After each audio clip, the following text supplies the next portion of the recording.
Olá, eu sou a professora Lu e vou conversar com você a respeito de 3 obras de leitura obrigatória para os vestibulares da FUVEST de 2022 e 2023. Mas antes disso, solta a vinheta.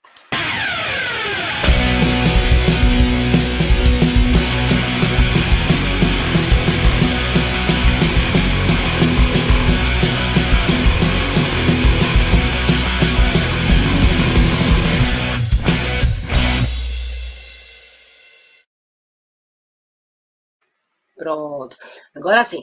Bom, pessoal, eu gostaria de começar esse nosso encontro hoje dedicando essa aula, essa breve aula, ao professor Ciro de Moura Ramos, um grande mestre com quem eu tive a felicidade de partilhar o meu trabalho e também tive a felicidade de tê-lo como amigo, troca de experiências, a gente trocava muito a respeito de história e de literatura, ele me ensinou muita coisa e acho que ele vai fazer muita falta, mas era uma das pessoas mais inteligentes que eu já conheci na minha vida.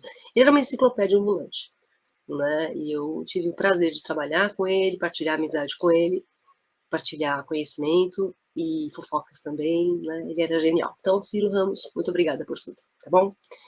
Bem, meninos, vamos lá. A gente vai falar sobre as obras, vamos pegar primeiro aqui vamos compartilhar o nosso slide, né? Para a gente iniciar. Vamos. Pronto, agora acho que vai. Não vai nada. Pronto, agora foi.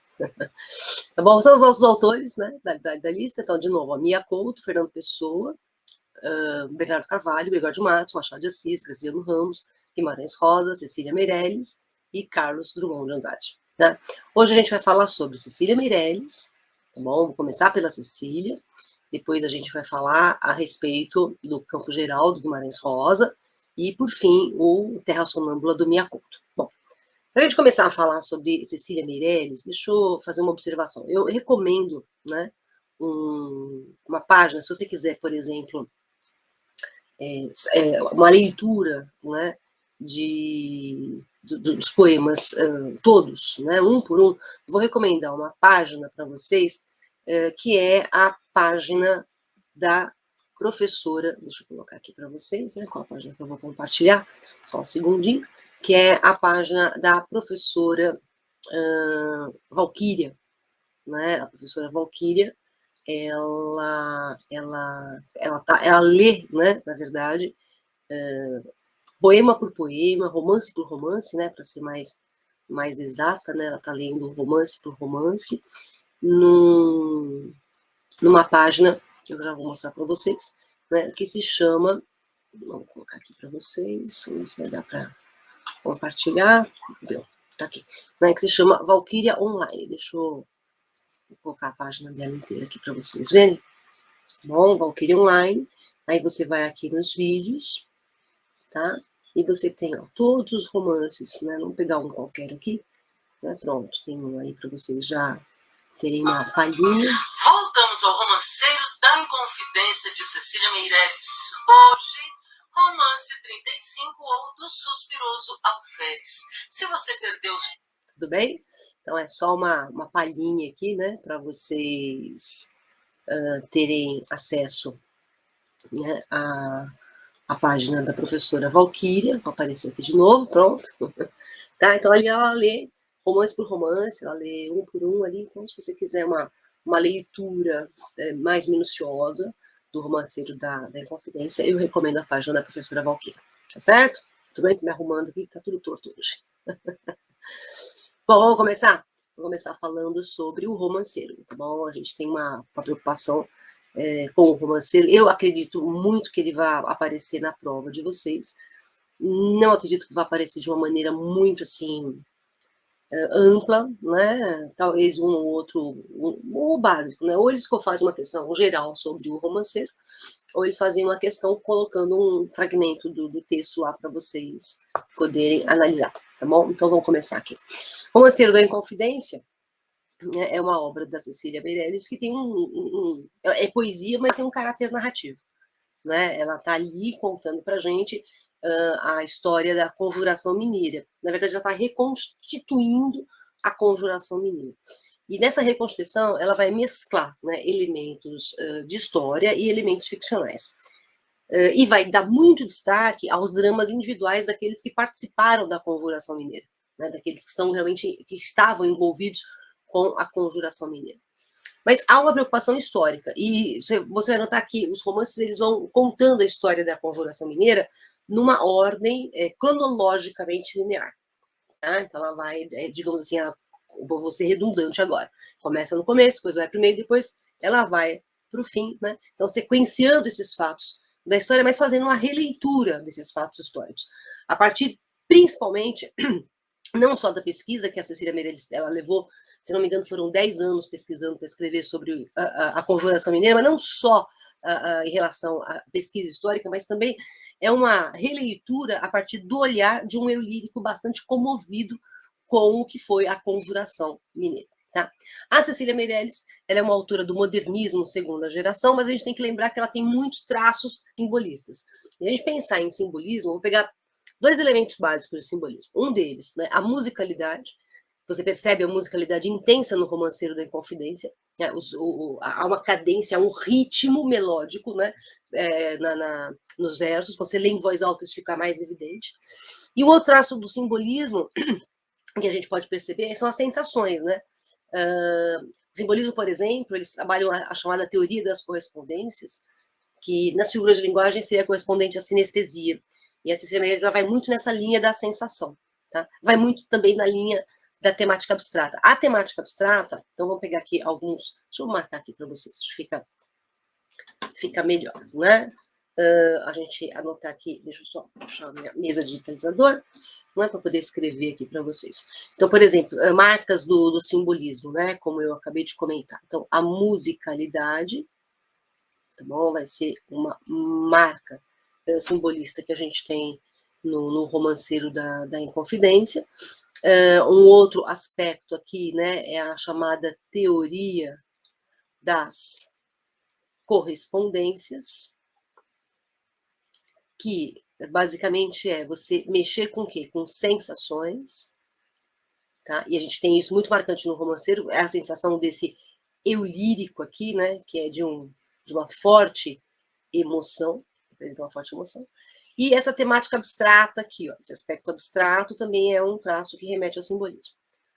Por outro lado, lembrar que o modernismo segunda geração está muito preocupado com as questões sociais. Né? Então, por exemplo, a poesia do modernismo segunda geração ela vai numa dimensão de uma preocupação social universal, predominantemente, enquanto que a prosa predominantemente vai para uma linha mais regional. Então, há esse apelo social também nesse Romanceiro da Inconfidência, não na obra da Cecília Meirelles como um todo. Tá? No Romanceiro da Inconfidência você tem esse aspecto social aparecendo. Claro que um aspecto social voltado para quê?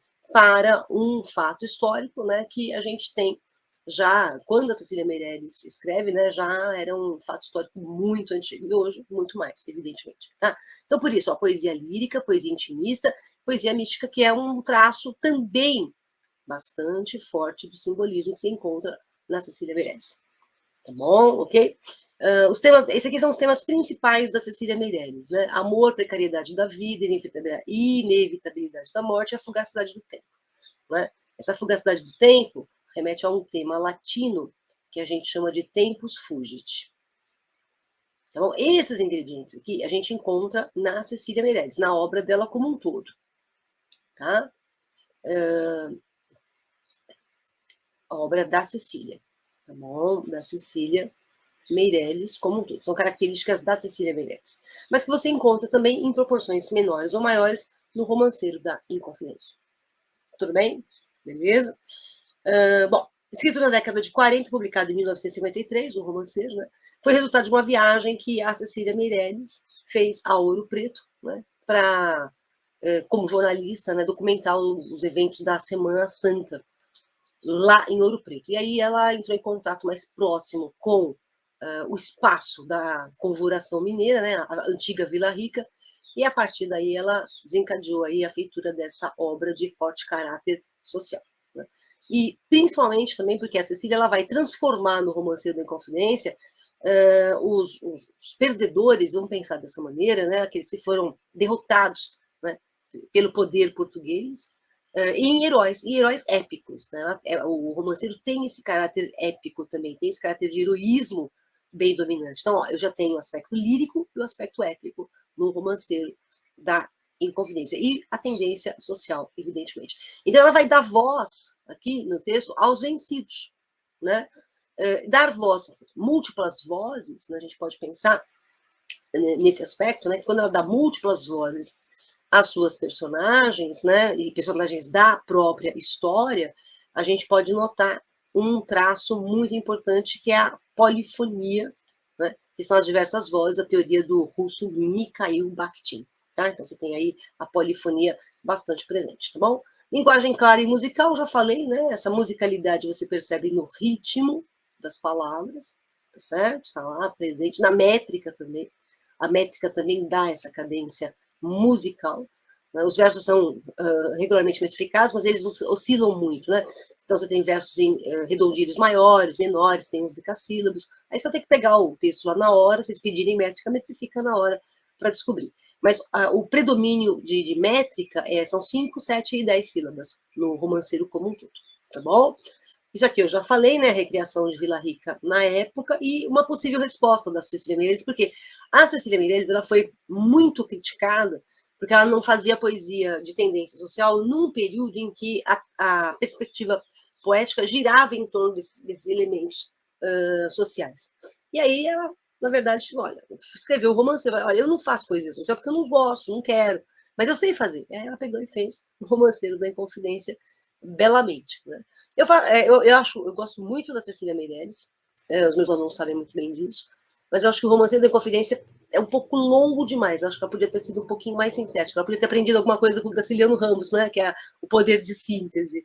Tá bom? São 85 romances. Esses 85 romances, o grande clímax, né? A gente pode pensar que o ponto alto, né? O clímax é justamente a morte do Tiradentes. Tá bom? Esse é o grande clímax que a gente tem no Romanceiro da Inconfidência. Tá bom? Esse é o clímax, digamos, o ponto alto. Tá? Então, são 85 romances, a gente tem algumas figuras históricas, a Chica da Silva, que eu acho maravilhosa a história dela. Inclusive, existe um filme chamado Chica da Silva, em que a atriz que faz o papel da Chica da Silva é a Zezé Mota. Linda, maravilhosa, um filme que vale a pena você assistir. Tá? O Tiradentes, óbvio, né, ele é a figura, acho que é a figura central. Os envolvidos com a conjuração, mas que também estão envolvidos com a literatura, então Tomás Antônio Gonzaga, Cláudio Manuel da Costa, né? As mulheres, né? A Bárbara Eleodora, a Dona Maria, a Rainha Maria Louca, né? Maria Piedosa lá em Portugal, aqui pra gente ela é Maria Louca, né? E a morte do Tiradentes, que é o clímax, como eu coloquei aqui para vocês, tá? No total, você tem no livro 95 textos, né? Composto em Vida Velha, versos redondilhos menores, maiores, predominantemente, acabei de falar. Redondilho menor, o que é menor? São os versos com 5 sílabas métricas. Não esquece que a gente conta sempre até a última sílaba mais forte, tá? Ok? Do verso. Que mais? Maiores, redondilhos maiores. O que são os redondilhos maiores? São os versos que têm 7 sílabas métricas, tá bom? E os decassílabos são os versos que têm 10 sílabas métricas. Mas repare que eu escrevi aí, predominantemente. Tá? Aí você tem composição de tercetos. O que é terceto? É estrofe com 3 versos, tá? Quartetos, estrofes com 4 versos. Tudo bem? Sextilhas, meio óbvio, né, pessoal? Estrofes com 6 versos e os refrões. Tá bom? Existem, inclusive, versos tetrassilábicos. O que é o tetrassilábico, né? Os tetrassilábicos são os versos com 4 sílabas, mas também tem lá. Mas o predomínio são aqueles que eu citei: 5, 7, 10. Tudo bem? Bom, gênero dramático, né? Épico e lírico. Eu acho que o épico e lírico eu já deixei claro. O dramático é porque o texto do romanceiro ele lembra muito a linguagem teatral. Drama e teatro. Né? E aí a gente tem como aspectos, né, teatrais: cenário, linguagem, diálogos, né, o caráter narrativo. Vou acrescentar mais uma coisinha aqui para vocês. Né? Os traços teatrais, como a rubrica. O que é a rubrica?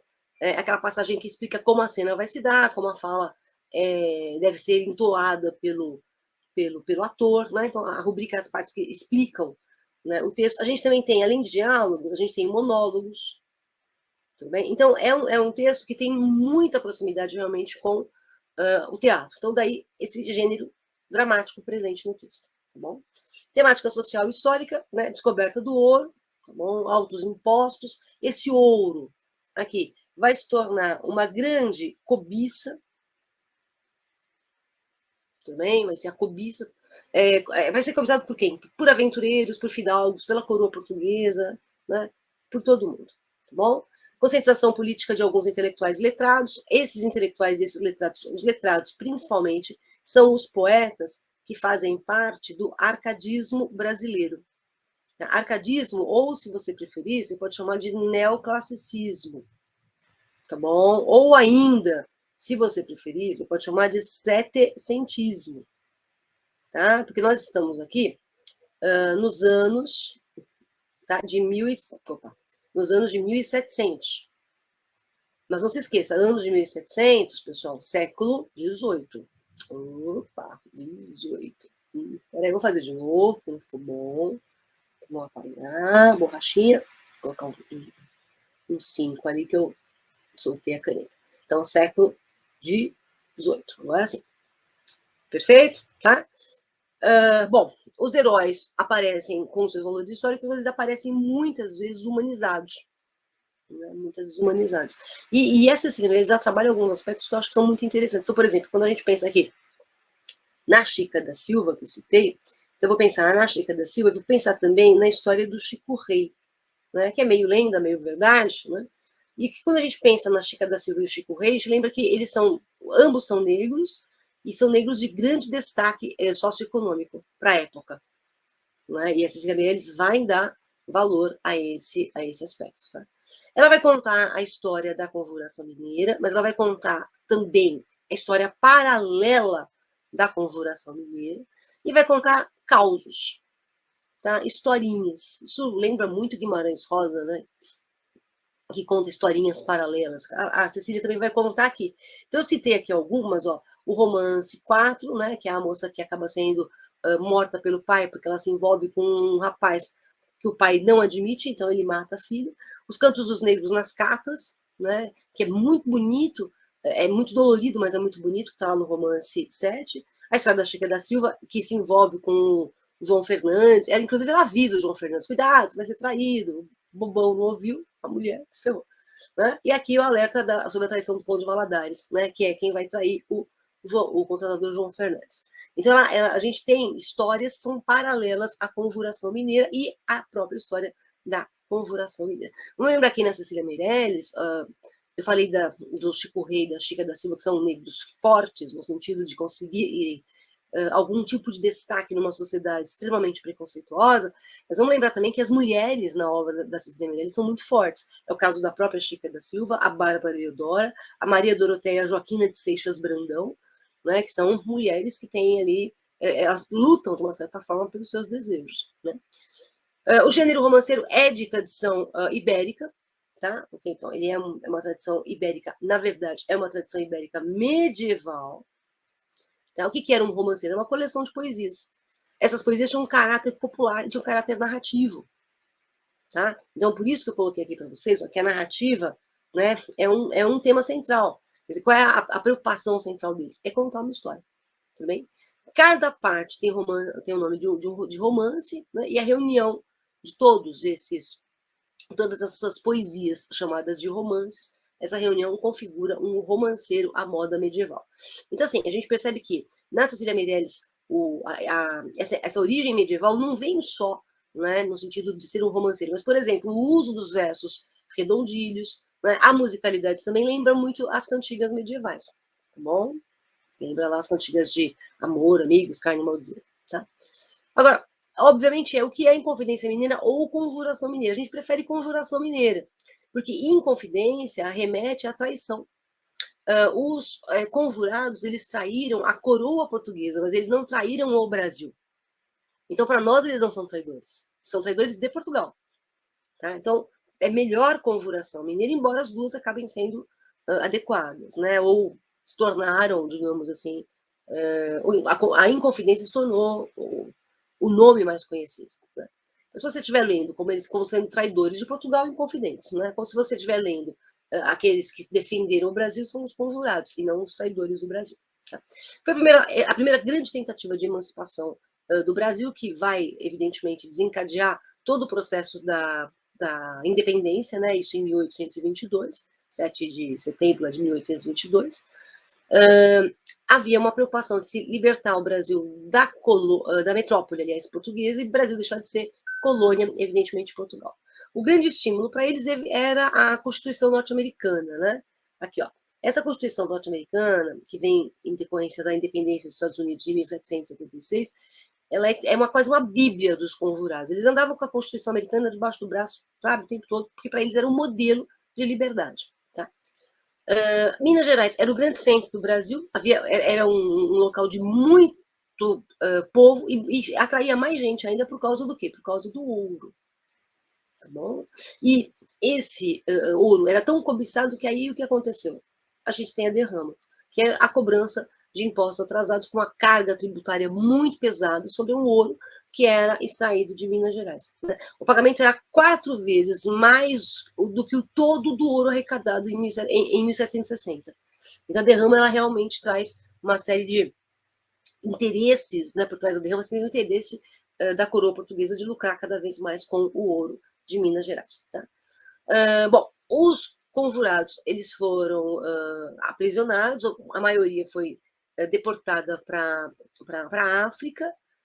Dos mortos da Conjuração Mineira, nós temos 2, né? Um é o Tiradentes e o outro é o Cláudio Manuel da Costa, e todo o processo da Conjuração Mineira leva 3 anos. Tá? Leva 3 anos, tá bom? A maioria realmente vai embora para o exílio na África. E você vai falar, por que África? Porque a África, ela é na época era vista como o inóspito, né? O perigoso, muito longe. Tá? Tanto que a gente tem a descrição dessa África pouco hospitaleira no Romanceiro da Inconfidência, que era a visão que as pessoas tinham da África e que, de uma certa maneira, tem até hoje. Não é aquela coisa, vou para a África, vou para a selva. É mais ou menos a mesma ideia que muita gente faz do Brasil, né? O pessoal acha que aqui no Brasil a gente anda de cipó. É aquele povo ainda ignorante, né? No sentido de ignorar. Algumas figuras aqui, o Felipe dos Santos, né, que é o primeiro que reage contra o controle da coroa portuguesa sobre a mineração, sobre a extração de ouro, né, que acaba sendo enforcado, amarrado a cavalos e tal, mas ele é o primeiro a reagir. Mas dentre aqueles que são presos e condenados pela Conjuração Mineira, a gente não conta o Felipe dos Santos. O Cláudio Manuel da Costa, que é encontrado morto na cela em que ele estava preso, versão oficial, né? A gente tem 2 versões, né? A versão oficial é suicídio. Tudo bem? Mas há uma outra versão que é o assassinato. Opa. Estudiosos. Nossa, o que eu escrevi? Estudiosos mais recentes, deixa eu fazer isso. Estudiosos mais recentemente, eles chegam à conclusão de que realmente foi assassinato. Tá? Tudo bem? Então, essa é a versão que o pessoal está aceitando mais recentemente. Tá bom? Foi assassinado. Bom, e o Tiradentes, que é o réu confesso, né, que acaba sendo enforcado, esquartejado, as partes dele distribuídas em praça pública até o tempo consumir essas partes. Tá? Agora, os inconfidentes estavam, né, associados ao arcadismo brasileiro, tá bom? Então, repare que no Romanceiro da Inconfidência, a Cecília vai citar várias vezes, né, essa questão do arcadismo. Então, por exemplo, ela chama Vila Rica de o país das Arcádias. Tá? Os poetas que ela cita são os árcades, né? Então, Cláudio Manuel da Costa, Tomás Antônio Gonzaga, Alvarenga Peixoto, né? E ela cita os nomes falsos deles, porque os árcades adotam nomes falsos, os pseudônimos, que são muitas vezes ligados ou à natureza ou à mitologia, né? E as musas dos Inconfidentes, né? A Nise, do Cláudio Manuel da Costa, a Marília, do Tomás Antônio Gonzaga. A Marília do Tomás Antônio Gonzaga é a mais famosa, tudo bem? De todas as musas que a gente tem aqui, tá? Alguns traços árcades que a gente tem, porque você pode ter na prova um trechinho da Conjuração Mineira, eles pedirem para você tirar desse trechinho características árcades. São simplicidade, tá? O texto é simples, você vai reparar que a ordem direta dos termos da oração é o predominante, a exaltação da natureza, o locus amenus, né? Aquele lugar suave, doce, tranquilo, tá bom? Presença da mitologia pagã, também são ingredientes do arcadismo que a gente encontra em alguns dos versos da Cecília Meirelles, tá bom? Aqui, ó, algumas expressões árcades que a gente percebe, né? Então, por exemplo, Glouceste, né, que está aqui, é o Cláudio Moura da Costa, tá vendo? O Dirceu é o Tomás Antônio Gonzaga. Olha, Bosque. Tá vendo? Olha as ovelhinhas. Veja, cuidado, hein? Não é que sempre tem ovelhinha, é a Árcade, tá? A ovelhinha Árcade é aquela que só faz tudo bem? Diferente da ovelha, cuidado com isso. Com a ovelha, que a gente tem, por exemplo, no Gregório de Matos. Eu sou o senhor, a ovelha desgarrada. Cobrai, não queirais, pastor divino, perder em vossa ovelha a vossa glória. Aí a ovelha é metafórica, né? Em que o Gregório de Matos está fazendo uma associação com a parábola bíblica da ovelha desgarrada. Né? Então, lembre-se, a ovelha Árcade, ela é a decorativa. A natureza, tá? Vai aparecer muito no arcadismo, mas é uma natureza decorativa, ela só serve para enfeitar, ela não interfere, né, nos acontecimentos. Ela é só por um de fundo. Tá? As flautinhas, né, remetendo à mitologia, a gente pensa, a Arcádia é uma região habitada por pastores, dominada por um deus chamado Pan, que é aquele da flautinha, né? Depois aqui, ó, a pastora que está presente, os pastores, o prado, tudo bem? Assim, ela usa muitos termos que estão associados realmente ao arcadismo. São 5 partes, né, que a gente tem. A primeira parte é a apresentação do ambiente, né, a descoberta do ouro, né, mais do que apenas a descoberta do ouro. Ela vai focar aqui na primeira parte o ciclo do ouro. Tudo bem? Pronto, meu cachorro resolveu latir. É o ciclo do ouro, tá legal? A descoberta do ouro e o ciclo do ouro. Ela vai falar de algumas lendas e algumas tradições históricas, né? Chica da Silva, eu estou destacando porque eu acho a Chica da Silva importante, o contratador João Fernandes, a ganância do conde de Valadares, que vai trair, né, o seu amigo, né, ou o Valadares fez o João Fernandes acreditar na sua amizade. Né? Então, nessa primeira parte, o que a gente vai ter, de uma certa forma, são os antecedentes, né? Os antecedentes mais próximos, né? Que vão levar justamente à conjuração mineira. Tudo bem? Mas são os antecedentes mais próximos, está bem pertinho já. Né? Isso você vai ter do romance. Eles não vão perguntar de onde vai até onde vai, tá? Eu só estou apresentando aqui para vocês ter uma ideia, né, de tamanho. Então, do primeiro romance ao romance 19, a gente tem toda essa preparação, tá? Do processo da conjuração. E também, nessa primeira parte, a gente tem que perceber que a Cecília Meirelles já está se valendo de uma forte preocupação de denúncia, de fazer uma obra de denúncia mesmo. Né? Então, por exemplo, ela vai denunciar a ambição do homem, né? Ela vai denunciar a cobiça, né, do ser humano, tudo bem? E isso tudo por causa do quê? Por causa do ouro. Tá? Outra coisa, que ela já coloca aqui na primeira parte, a exploração do trabalho escravo. Tá bom? A exploração desumana do trabalho escravo. Já está aqui nessa primeira parte. Certinho? Beleza? Bom, eu não vou dar destaque aos romances, eu vou dar destaque à fala inicial e aos cenários, tá bom? Então aqui a gente tem a fala inicial, que eu estou chamando aqui de narrador, né? Mas assim, é um narrador, mas quando a gente está falando de poesia, é um eu lírico, tá? Então esse eu lírico em primeira pessoa vai começar logo apresentando na fala inicial do que trata o assunto. E o que é interessante, ó, é que ele se coloca em cena, ó, não posso mover meus passos, eu. Tá? Então, o eu lírico está presente na cena, ele se presentifica. Tudo bem? Por esse atroz labirinto de esquecimento e cegueira em que amores e ódios vão. Né? Ó, amor, ódio, olha o jogo de oposições. Tá? Olha o jogo de antíteses que a gente já tem logo aqui.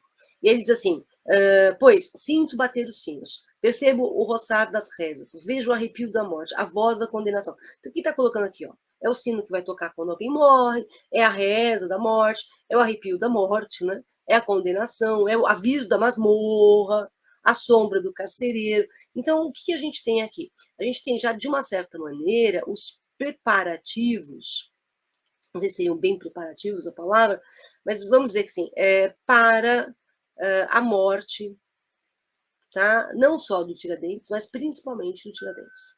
Tá bom? Isso fica bem evidente para a gente. Tá? Beleza?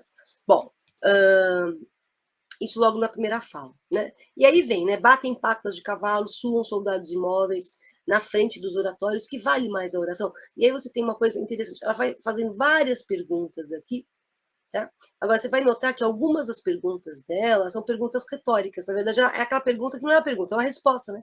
Quem ordena, julga e pune? Quem é o culpado e o inocente? Então, ela está questionando. São perguntas questionadoras, não para você dar uma resposta. Ah, quem ordena é fulano. Ah, o culpado é cicrano. Não, é para você refletir sobre isso. Tá? Isso fica bem claro aqui para a gente. Tá bom? Bom, aqui, além pelo mundo, ossos, nomes, letras, poeira, onde os rostos, onde as almas, né? Notem que ela se vale muito de elipses, tudo bem? A gente tem a omissão, as perguntas, né? E a omissão de algumas palavras que você subentende. Aqui, no caso, você subentende o verbo, né? Nem os herdeiros recordam, rastro nenhum pelo chão. Quer dizer, vai cair no esquecimento a história da conjuração mineira, vai cair no esquecimento, né, a luta desses heróis. Então, o que ela está fazendo aqui? Ela está reconstruindo, né, o clima, né, de Vila Rica. Ó silenciosas vertentes por onde se precipitam inexplicáveis torrentes por eterna escuridão. Tá? Então, é o clima da conjuração mineira. E aí vem o cenário, né? Que aí exatamente é a reconstrução do cenário, junto com a reconstrução do clima de Vila Rica, né? A antiga Vila Rica, Ouro Preto hoje. Passei, ó, de novo, repare, você tem um eu lírico presente aqui. Passei por essas plácidas colinas e vi, né? E vi das nuvens silencioso o gado passer nas solidões esmeraldinas. Bom, vamos notar que a gente está bem no comecinho aqui do romanceiro.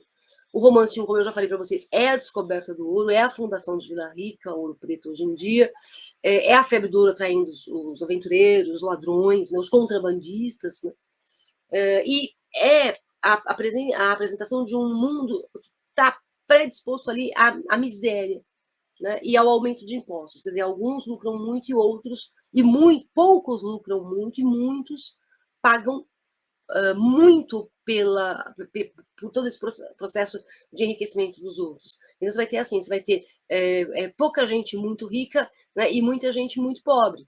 Tá? Essa é a relação que a gente vai ter. Então, aqui a apresentação desse cenário, né, o primeiro cenário. Tá bom? Bom, digamos assim, que na primeira parte o eu lírico está resumindo os fatos. Tá? Ele está retrocedendo no tempo, se vê em Vila Rica no passado, né? Ele se encontra no futuro, não se esqueçam disso. O eu lírico está no futuro revendo o passado. Então, por isso que ele observa múltiplas cenas, tá bom?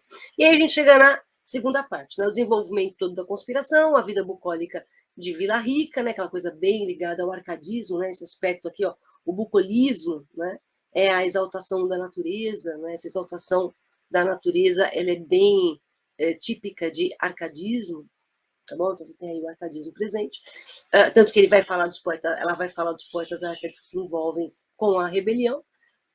Então, assim, a gente tem na segunda parte toda a trama, né, para a conjuração e também a frustração da conjuração.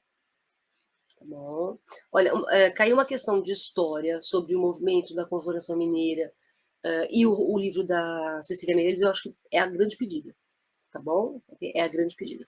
Então, veja, essa vida bucólica, arcádica aqui, né, digamos assim, tranquila, ela está em oposição, né? A gente tem uma grande oposição a isso aqui, ó. Não é? Quer dizer, de um lado você tem um cenário tranquilo da natureza e do outro lado você tem todo o processo conturbado já da conjuração mineira. Né? Daí essa ideia do prenúncio de desgraça. Vamos lembrar de uma coisa, hein?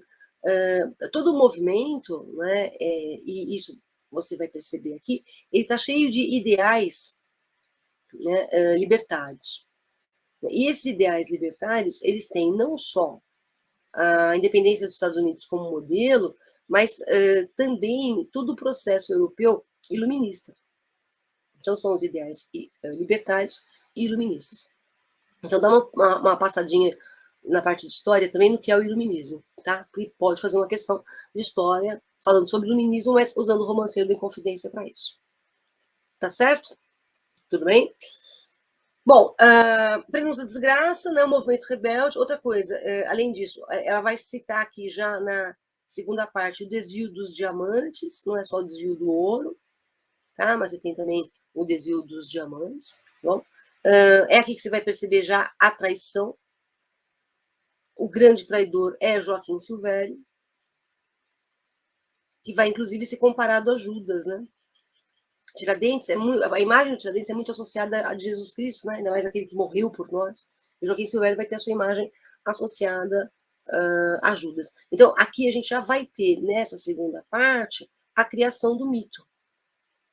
Que criação? Que mito? Né? O mito que é o Tiradentes. Tá? E aí, presta atenção, a gente pode fazer o seguinte. No livro Mensagem, eu tenho também o mito Ulisses. Também a ideia de que o Portugal, a Lisboa, aliás, teria sido fundada por Ulisses, né? Daí vem Lisboa, viria de Ulisseia, porque foi Ulisses que fundou, então isso é mito. Né? Agora a gente tem que tomar um pouquinho de atenção, porque quando todo um povo acredita numa lenda, a lenda deixa de ser verdade, deixa de ser lenda e passa a ser verdade absoluta. Né? Então aqui você tem, digamos, dois mitos, né, que a gente pode associar, né, de uma maneira mais ampla. Eu falei Tiradentes e Ulisses, mas eu vou ampliar isso. O mito de Tiradentes e o mito de Dom Sebastião. Dom Sebastião resolveria todos os problemas de Portugal. Né? E onde está o sebastianismo? Lá no livro Mensagem, do Fernando Pessoa. Aqui seria Tiradentes, né? Esse mártir da conjuração, que simboliza propriamente a salvação do Brasil das mãos portuguesas, do domínio português. Tá? E aí vem o cenário, né? Eis a estrada, eis a ponte, eis a montanha, sobre a qual se recorta a igreja branca, eis o cavalo pela verde encosta, eis a soleira, o pátio e a mesma porta, e a direção do olhar e o espaço antigo para a forma do gesto e do vestido. E o lugar da esperança, e a fonte, e a sombra, e a voz que já não fala, tá vendo? Ó, já não fala. E se prolonga, e eis a névoa que chega, ó, a névoa está chegando. Quem fala em névoa também é o livro Mensagem, do Fernando Pessoa. Né? Lá no finalzinho ele chega a dizer, né, que a névoa tem que se dissipar, é a hora, né, de Portugal sair daquela penumbra que estava e se libertar da névoa. Ó. Aqui eu tenho também a névoa que se adensa e vai formando nublados reinos de saudade e pranto. Eu consigo associar isso aqui direitinho, tá, ao livro Mensagem, do Fernando Pessoa. Tá? Cuidado. Tá? Se tiver uma questão relacionando os livros, eles podem ir por aí. Mas aqui ela tá, ó, estrada, eis a estrada, ponte, montanha, cavalo. Ela realmente está apresentando o quê? O cenário da segunda parte. Tá certo? O cenário da segunda parte ali. E aí vem a fala, a antiga Vila Rica. Repare, quando ele fala que é a antiga Vila Rica, no tempo do que está sendo narrado, era Vila Rica. Né? Agora, por que ela é antiga Vila Rica? Porque o olhar aqui é do século XX. E, obviamente, no século XX já não é mais Vila Rica, já é Ouro Preto. Então, por isso, antiga Vila Rica. É aquilo que eu te falei, o eu lírico está deslocado no tempo, ele está na frente, ele está lá no século XX, né? E a história do século XVIII. Tudo bem? Bom, a gente tem aqui, ó, fala antiga Vila Rica, como estes rostos nos chafarizes foram cobertos os vossos olhos de véus de limo, de musgo e líquens, paralisados no frio tempo, fora das sombras que o sol regula, né? Ó, fora das sombras que o sol regula, de novo, a ideia de obscurecimento, né? Mas aí, não fala a vossa língua como essas fontes, palavras d'água rápidas, claras, precipitadas e terminadas. Não fala. Falou ou não fala? Né? Ela está questionando. Né? E apenas o nosso ouvido a terra surda que os homens pisam já nada entende do vosso longo triste discurso. Olha, na terra surda que os homens pisam já nada entende do vosso longo triste discurso. Né? É longo e triste. Né? É todo o processo aqui de desencanto. A gente tem que lembrar de uma coisa importante, que não houve só as delações dos interessados, lá, o Conde Vandares, o Joaquim Silvério, não é só isso. Né? Havia algumas testemunhas também que acabaram levando os conjurados à prisão. Né? Então, são os delatores, são essas testemunhas que, de alguma forma, tiravam algum tipo de vantagem em entregar o outro. Né? Entregar o outro. Porque amáveis sombras que aqui jogastes, vosso destino na obrigatória total aposta, que às vezes fazem secretas vidas por sobre-humanas fatalidades. Então, olha, sobre-humanas fatalidades. Né? E aí uma referência, evidentemente, a figura do Tiradentes. Tá? Lembrar que o Tiradentes ele é o único que... ele acaba sendo, na verdade, meio bode expiatório, né? Porque ele era menos rico. Não era mais pobre, era o menos rico. Então, como ele era o menos rico, ele acabou sendo castigado, acabou sendo punido. Tá bom? E não só punido, como ele também foi motivo de chacota, né? Ao mesmo tempo que ele acabou se tornando um mito, e muitos acabavam dando forte valor ao Tiradentes, outros acabavam zombando do Tiradentes. Existe, por exemplo, uma personagem que é o caixeiro, o Vicente, que chegou a ser tratado pelo próprio Tiradentes e acabou traindo o Tiradentes. Né? Você morde a mão que te alimenta, de uma certa forma. Né? Então, veja, sempre essa relação, tá? E se a gente for pensar em termos de oposição, lembre-se que é sempre o clima suave do arcadismo, mas o clima pesado da traição. Né? É o clima suave do arcadismo e o clima pesado da história.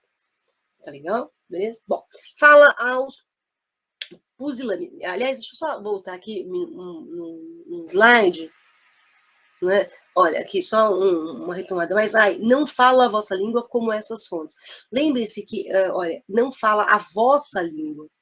Né? A vossa língua, língua de quem? Né? De quem, né? De quem não percebe as injustiças. Tá? O eu lírico, ele está se referindo a essas pessoas que não conseguem identificar as injustiças ali naquele instante. Tá? Agora sim, vamos à fala, né, dos pusilânimes. Né? Essa fala dos pusilânimes aqui, na verdade, ela é uma fala contrária, né? Uma fala contrária aos covardes, aos pusilânimes, né? Aos covardes. Não só covardes, os traidores. Tá? E é uma fala também contrária aos delatores. Tudo bem? Ok? Então, nessa primeira parte, você vai ter justamente, né, a condenação dos covardes, traidores e dos delatores que eu coloquei ali em cima, a morte suspeita do Cláudio Manuel da Costa, né, que teria morrido ali, ou a versão oficial é o suicídio, mas a gente já sabe que não foi. Tá? O Tomás Antônio Gonzaga, né, sendo acusado de envolvimento, sabe que o Tomás Antônio Gonzaga negou a vida inteira, né, que tinha participado da conjuração. Mesmo assim, ele foi embora para a África, foi deportado. Né? E o Tiradentes aqui assumindo a culpa toda sozinho. Se vós não fosseis os pusilânimes, recordaríeis os grandes sonhos que fizestes por esses campos, longos e claros como reinos. Contaríeis vossas conversas nos lentos caminhos floreados, por onde os cavalos felizes, com ar límpido e luz da água, sacudiam as crinas livres e dilatavam a narina, sorvendo a úmida madrugada. Né? Então você percebe aqui, ó, os caminhos floreados, né? O ar límpido, isso aqui é bem Arcade. Tudo bem? Bem na perspectiva Arcade. Tá? Mas o que? São pusilânimes. Então você tem aqui, de novo, a ideia da oposição, né? Da tranquilidade Arcade e o momento histórico, né? de peso. Aqui, os pusilânimes, suspira Deus. E vós, no fundo da morte, sabeis que sois os pusilânimes. Então ela está acusando, né, realmente, esses traidores. Tá bom? Chegamos na terceira parte, né, o desdobramento da conjuração mineira, a morte do Cláudio Manuel da Costa, o futuro do Tomás Antônio Gonzaga, os bens do Tomás Antônio Gonzaga vão ser arrematados, né? O Tiradentes caminha para a forca, então, digamos que essa terceira parte é uma parte de forte clima de remorso, tá? Um forte clima de remorso que a gente tem, por um lado, né? E por outro lado de festa, né? Porque aqueles que eram contrários aos conjurados vão estar felizes porque os conjurados estão sendo castigados. Né? Quem está a favor dos conjurados tem esse clima de perda, né? De remorso. Então, na terceira parte, a gente vai ter a sentença, né, que vai ser aplicada aos... Eu vou colocar em inconfidentes, tá bom? Embora eu prefira conjurados, tá? Aos inconfidentes. A sentença é isso. E aqui nessa parte, e a gente tem e a dona Maria Louca que vai voltar, o Tiradentes indo para a forca e tal, mas nessa parte tem uma fala que eu acho muito importante, né? Que, aliás, deixa eu voltar, vou acrescentar lá, que eu já cheguei aqui na parte 4. Nessa terceira parte, a gente tem uma passagem que é muito, muito significativa no romanceiro como um todo, que é o poder da palavra, ou das palavras. As palavras são muito fortes. Tá certo? Veja, a palavra, a mesma palavra que condena a morte, tá bom? É a mesma palavra que podia ter dado perdão. Tudo bem? E aí eu vou me lembrar do Gregório de Matos. Né? Lembrando, a gente fazendo uma associação aqui com o Gregório de Matos, veja, há um texto do Gregório de Matos em que ele fala, né, que o mesmo pecado que leva você à punição pode levar você também ao perdão, é exatamente o mesmo pecado. Tá? E aí a Cecília fala a palavra, então a mesma palavra que pode te levar também à punição, pode também te dar o perdão. Tá? Então dá para comparar esses dois joguinhos de trabalho entre a Cecília e o Gregório de Matos. Na parte 4, destino Tomás Antônio Gonzaga, para onde ele foi? Ele foi para Moçambique. Tá? E aí eu vou pensar no Terra Sonâmbula já. Tá? Por que eu vou pensar no Terra Sonâmbula? Porque como é que as pessoas viam, eu acabei de falar, como é que as pessoas viam a África nesse período? Como um lugar inóspito, desagradável, em que a vida não é benéfica. Aí quando você chega no Terra Sonâmbula, claro, em decorrência da colonização portuguesa, em decorrência do domínio português, da proclamação da independência de Portugal em 25 de junho de 1975, independência de Moçambique em relação a Portugal, e estourar uma segunda guerra, digamos assim, a Guerra Civil Moçambicana, Moçambique, no Terra Sonâmbula, também é um lugar inóspito. Né? Também é um lugar desagradável para se viver por causa dos perigos da guerra, por causa das ganâncias, por causa justamente sabe, da falta de respeito pelo próximo. Né? Agora, a ganância é um tema do Terra Sonâmbula, a ganância é um tema aqui do Romanceiro da Inconfidência também. Tá? Bom, então deixei Tomás Antônio Gonzaga, ele vai acabar indo para a África, o futuro da Marília, né? A Maria Doroteia Joaquina de Seixas Brandão, que vai ficar o resto da vida esperando pelo Tomás Antônio Gonzaga. Ela morre com mais de 80 anos, né? Esperando que ele volte. Né? O destino da Bárbara Eliodoro, daqui a pouquinho. A Bárbara Eliodoro é uma figura muito importante, inclusive a Cecília ela fala do funeral muito imponente, né? Que foi feito para Bárbara Eliodoro, né? A morte da Maria Ifigênia, que é a princesa do Brasil, né? A menina que acaba morrendo numa queda de cavalo, e a Marília idosa. Nessa quarta parte, vou destacar uma coisa para vocês. Nós temos a imaginária, acho que eu coloquei num outro slide aí, mas eu vou escrever já, tá? Se eu coloquei para frente, fica repetido, não tem problema. Melhor pecar pelo excesso que pela falta. Né? A imaginária serenata. Tá? A imaginária serenata. Tá bom? Que aí na imaginária serenata, você tem a Marília, né? Numa forte ilusão.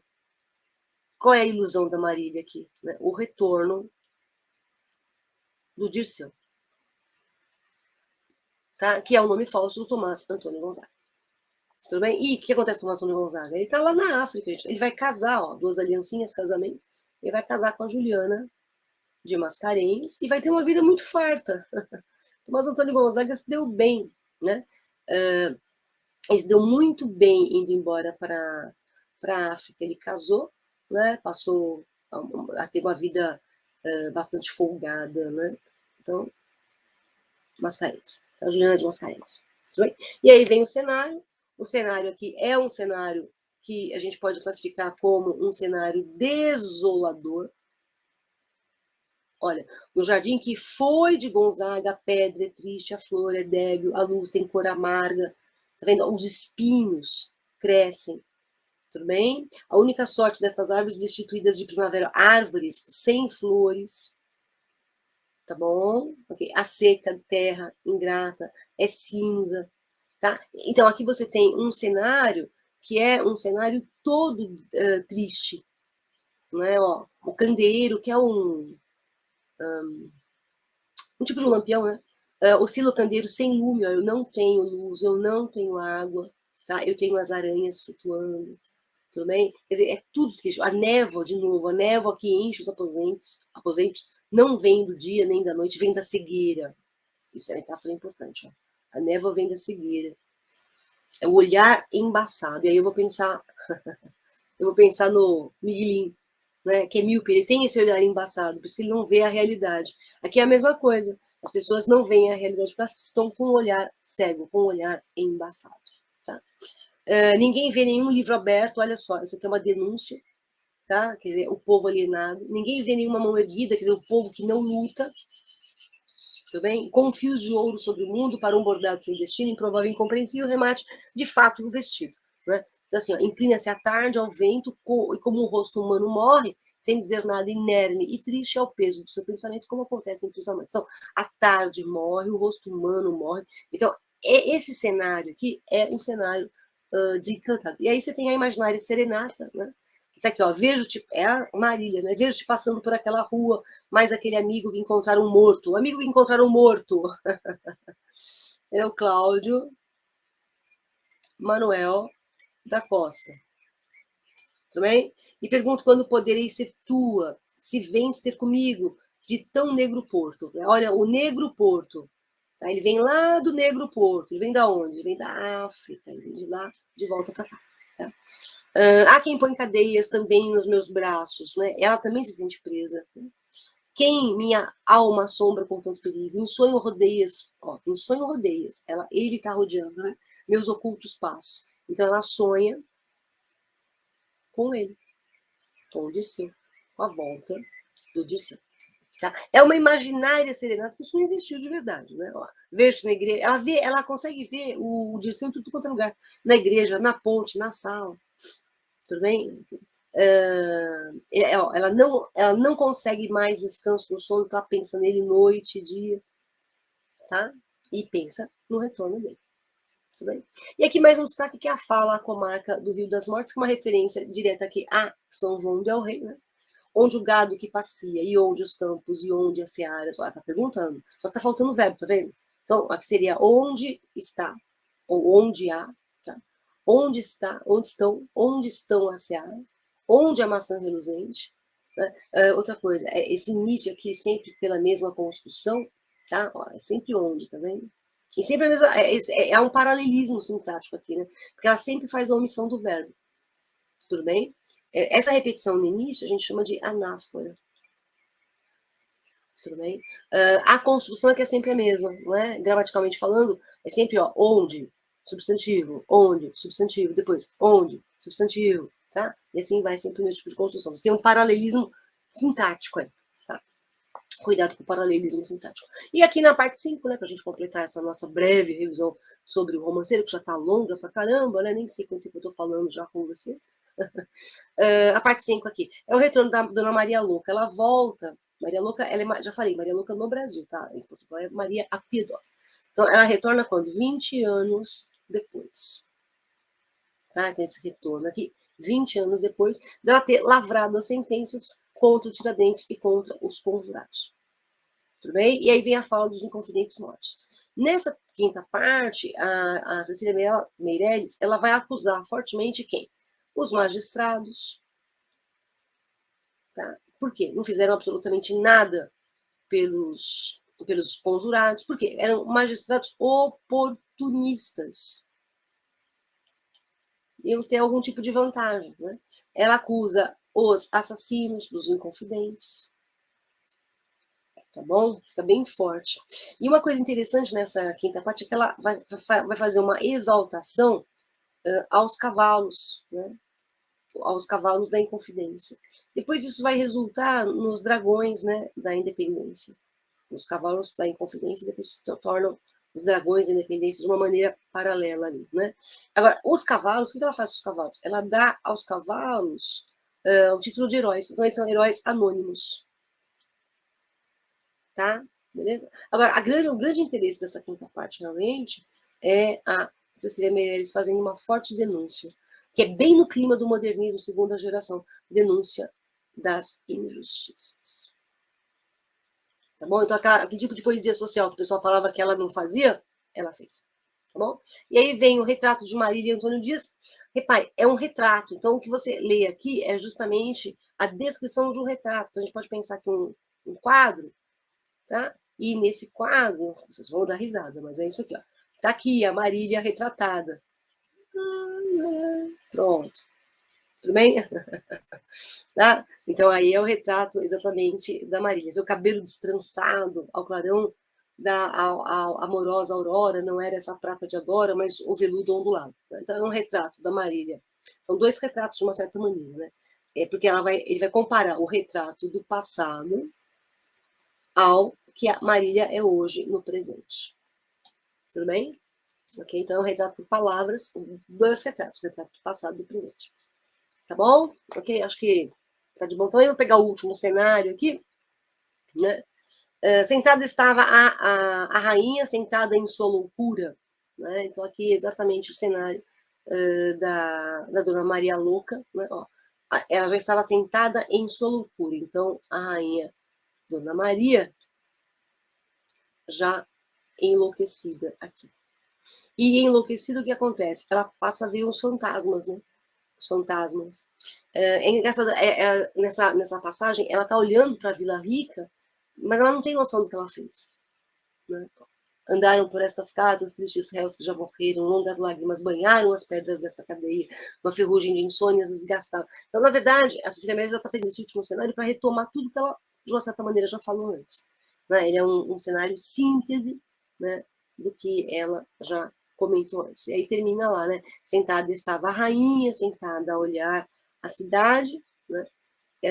E a rainha louca.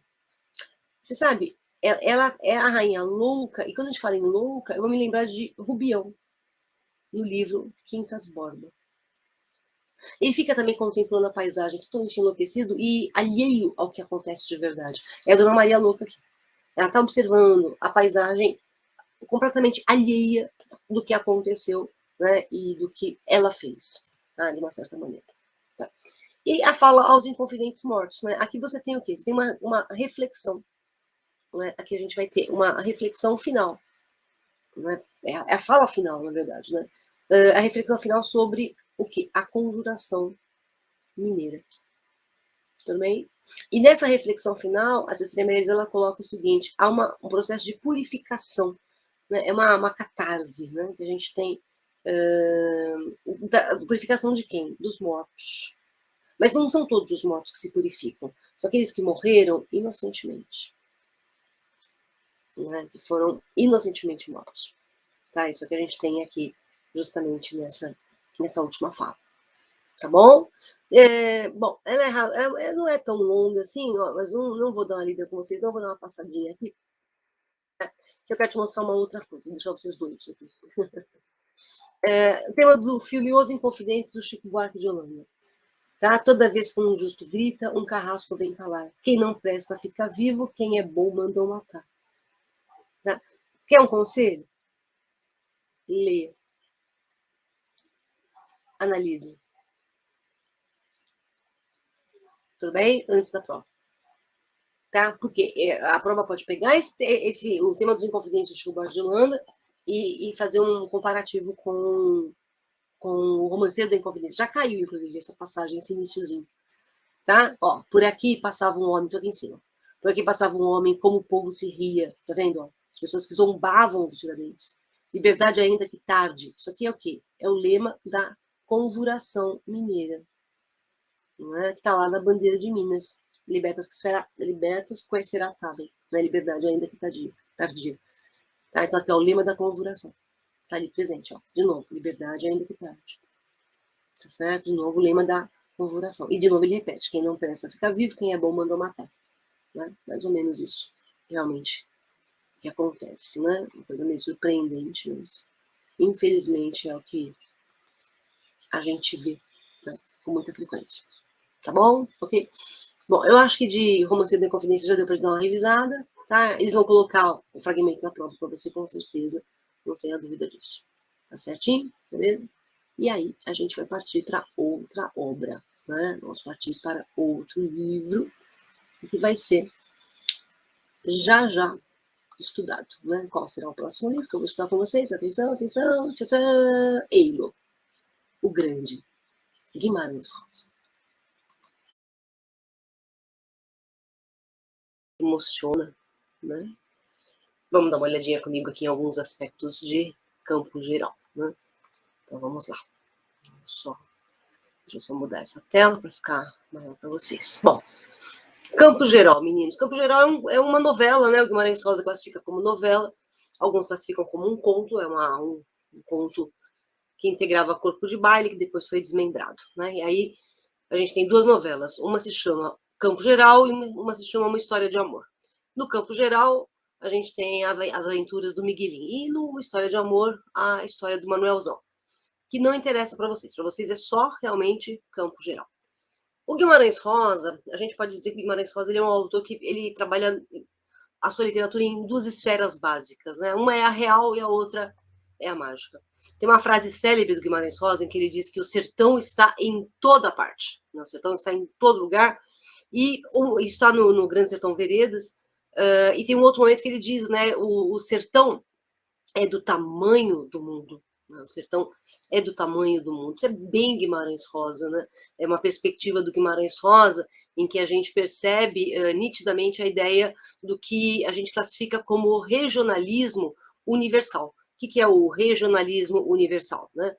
Ao mesmo tempo que eu tenho o regional, eu tenho o universal. Então, assim, o tema ele é universal, né? Mas o espaço, o ambiente que está sendo tratado ali, ele é um ambiente regional. Então, os costumes são regionais. Então, se você pega, por exemplo, a história do Miguelim, deixa eu fechar minha porta aqui. Você pega, por exemplo, a história do Miguelim, você vai ver que na história do Miguelim você tem alguns costumes bem típicos, né, do Mutum. Né?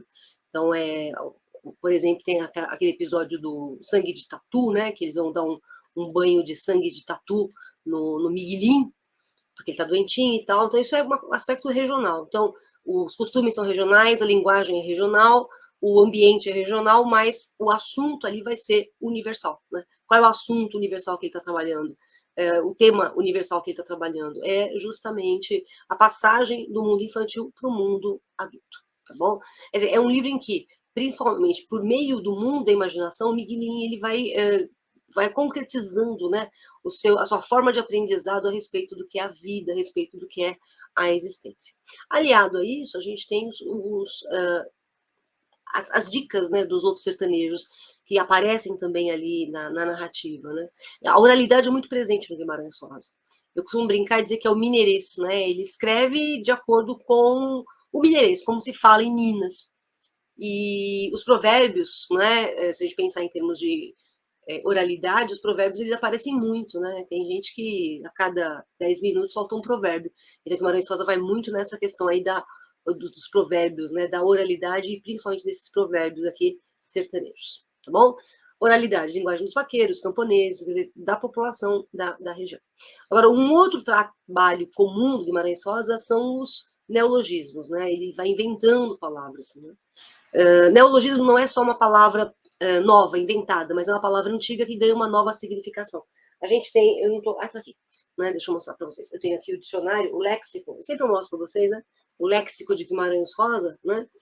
Nesse dicionário aqui, a Nilce Santana Martins, ela reúne, né, as palavras que o Guimarães Rosa inventou e ela coloca a passagem do livro, né?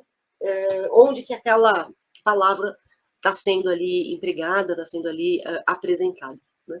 Então, ele inventa muitas palavras. Se você não conseguir entender de imediato, faça assim, pega a palavra, divide no meio, vê se ela é agrupamento de duas palavras. Se não conseguir mesmo assim, vai pelo contexto, tá bom? Que aí você consegue. Muitos barbarismos, muitos latinismos, né? Uma linguagem bastante original do Guimarães Rosa, assim como a visão de mundo também é bastante original, né? O onisciência, né? Um narrador, a gente tem um narrador em terceira pessoa, né? Então o foco narrativo ele é em terceira pessoa, e esse narrador é um narrador onisciente, né? Ele sabe o que o Miguelim pensa. Ele tem plena onisciência em relação ao Miguelim. Então ele lê os pensamentos do Miguelim, ele sabe o que o Miguelim sente, ele sabe até o que o Miguelim planeja fazer, né? Mesmo que o Miguelim não oralize, tá bom? Vamos falar do título, né? O título Campo Geral. O título ele acaba se inserindo, se a gente pensar na ideia de campo, né? Essa ideia de campo dá para o título uma amplitude muito grande, né? É um lugar amplo, tá? Assim como também o geral te dá essa ideia de amplitude, tá certo?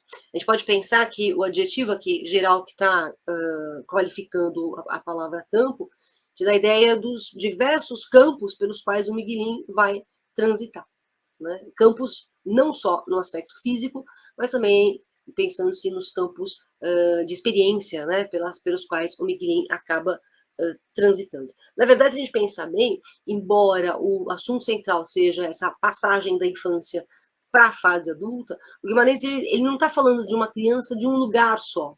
Né? O que ele está mostrando, na verdade, é uma criança que representa todas as crianças. Então, aí você tem uma sinédoque, né? É a parte pelo todo. Porque a trama, as descobertas, os conflitos pelos quais o Miguelin passa, né, são conflitos que as crianças universais podem também experimentar de uma maneira mais intensa ou de uma maneira menos intensa. Né? A morte é um tema central, né? Existem algumas mortes. Então, vamos pensar, por exemplo, na morte do Dito I, né, que é o irmãozinho do Miguelin, que causa uma grande dor no Miguelin.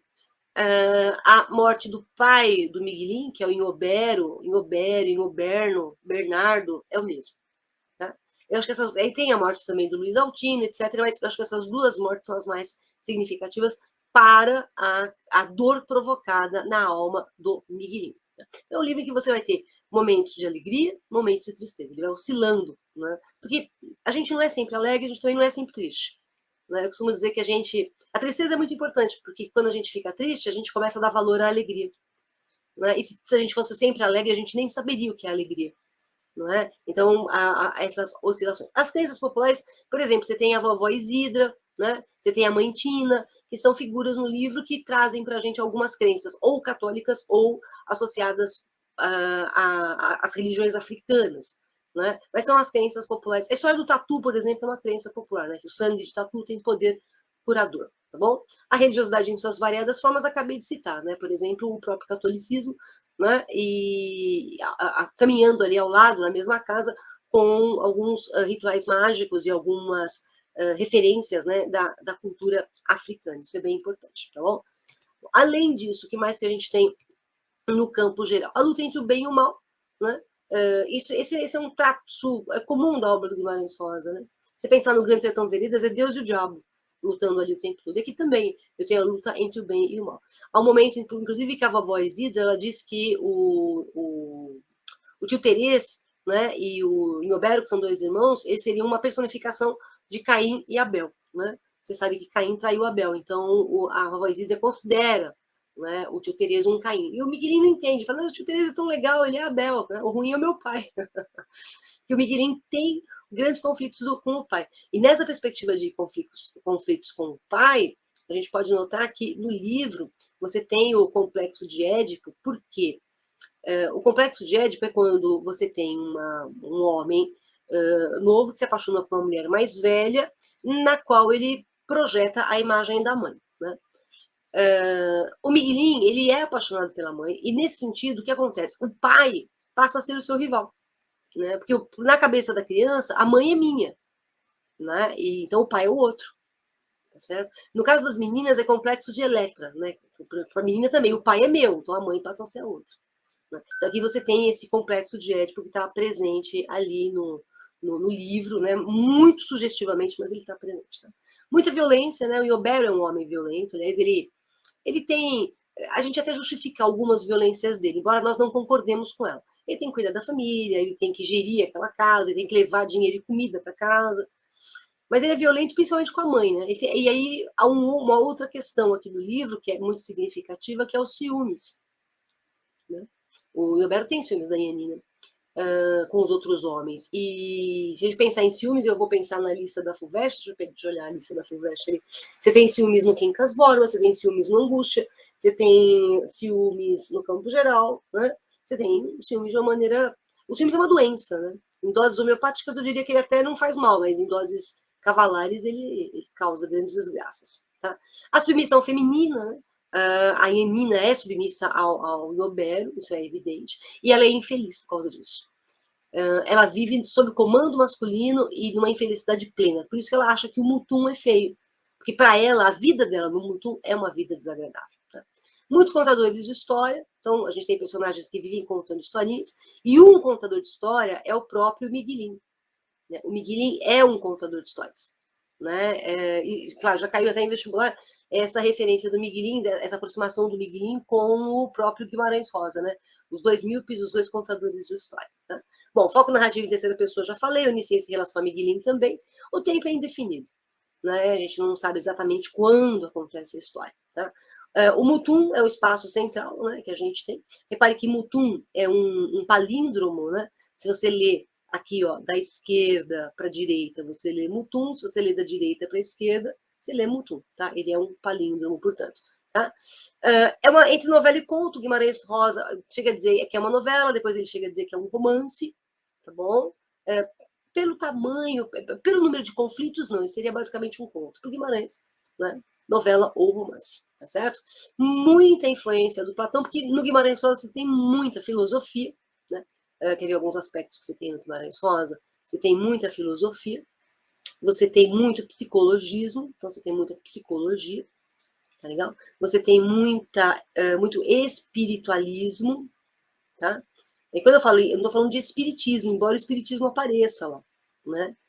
Tanto que o Miguelin, o Dito, aliás, o Dito ele seria uma alma velha num corpo novo, tá? Então você tem o espiritismo presente. Mas eu vou colocar aqui de uma maneira mais ampla, que é o espiritualismo, né? Porque o Guimarães Rosa ele mexe, né, com outras religiões, acabei de falar, né, com relação, por exemplo, ao catolicismo. E o estoicismo e o epicurismo estão presentes ali na obra também, são elementos dominantes, né? Como toda a perspectiva filosófica da alta literatura do Guimarães Rosa, que trabalha num perfil de prosa, né? Prosa, montagem em parágrafos, tudo bem? Mas é prosa poética. Então, a estrutura é em parágrafos, tudo bem? Mas o ritmo, a melodia, né, é de poesia. Tudo bem? Aqui, ó, por exemplo, esse fragmento. Em todo dia também arrastavam os bichos matados por caça.